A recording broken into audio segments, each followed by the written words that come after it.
So welcome to this 2026 mid-year edition of my Frostgrave Buyer's Guide for new players. If you are a seasoned veteran, this really isn't for you, but I'm going to share what I kind of learned from my experience with Frostgrave playing for 5 years. I made some mistakes in the order I bought these books. I'm going to give you guys a better sense of what to buy first and where to go from there. So Frostgrave main rulebook is a no-brainer. You're going to get this first. That's just the way that it is. In this book, which is for $30 or whatever you pay for it, is ridiculously awesome. There's 10 different kinds of wizards to be. There's all kinds of combination spells to do. There's monsters. There's treasure to find. There's just a great campaign mode. This book alone will keep you occupied for a long time.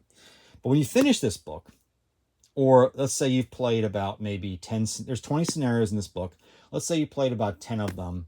Your wizard now is probably at least a level 10, maybe 15 or 20.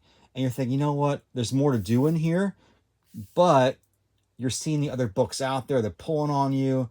I want to go out and do some more stuff. So, okay, where do you go next? Well, here's where you're going. Fall of the Lich Lord. You're going to notice it is not a second edition book. However, that's okay because there's no major changes in this book. What this book is going to give you is your first major adventure. These campaign scenarios are all linked together to tell a big story. And of course, you know your boss. It's already been revealed. Spoiler alert, there he is. You'll fight him at the very end. There's some new soldiers to hire. There's new spells to find. If you really want to become a lich someday, boy, well, now you've got a pathway to do it. New beasts, new treasure, everything's in here, which is great. And the best part is all of these beasts here, most of these North Star and Osprey, North Star miniatures, they do make these. So you could get these to add to your flavor for your tabletop. So that's definitely here. Now you're probably finish. If you finished all the Lich Lord, you're going to add between 10, 15, 20 levels to your wizard, give or take. Let's play conservatively and say you added 15 more levels. So you added, say, 10 from this one.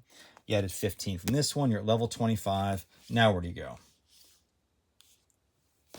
Blood Legacy, in my opinion. Why? Because now at you're above level 20.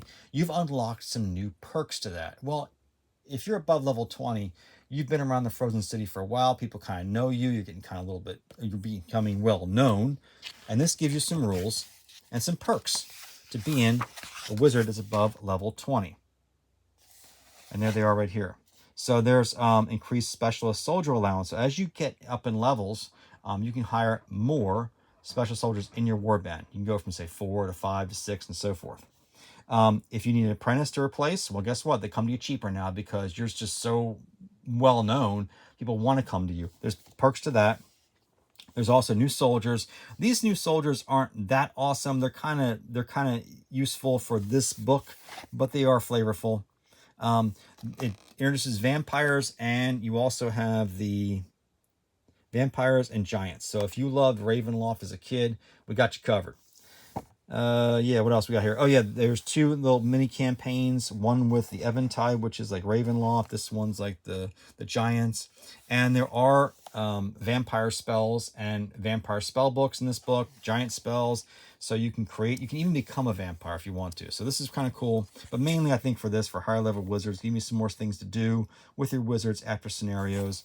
And a great Ravenloft and Against the Giants series and the old D&D stuff when I was a kid. You guys will know, old timers will know that. So I'm recommending that for the next buy.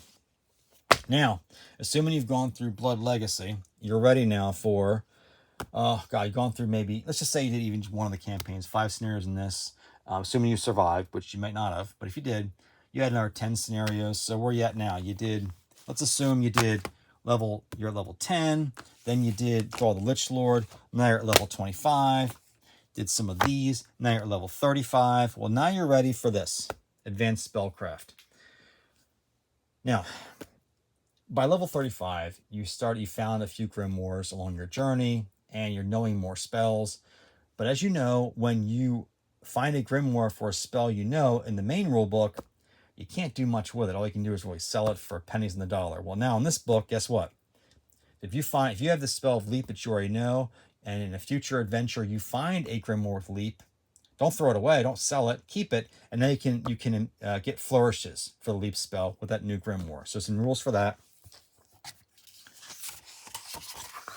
Also, some other rules for advanced spellcasters, like there's just the flourishes I already talked about. Holding a spell is a great tactical option. Essentially, look, and you know, maybe you don't want to take 2 actions in your phase.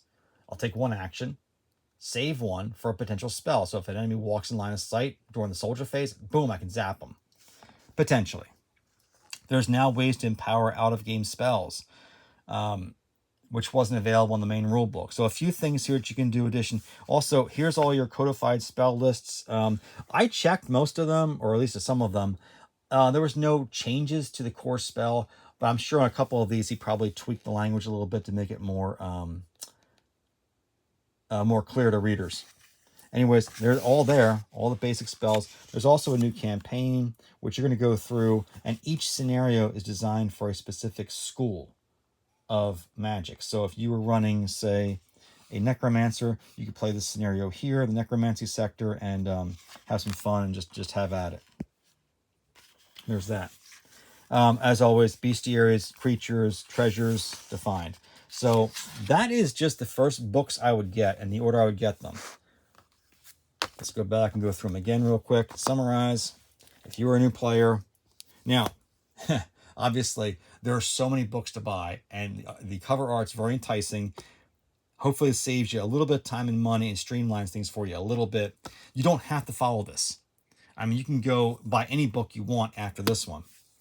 I'm just trying to make it a little bit more user-friendly and give you some a logical progression here, what you probably could think about as you're going.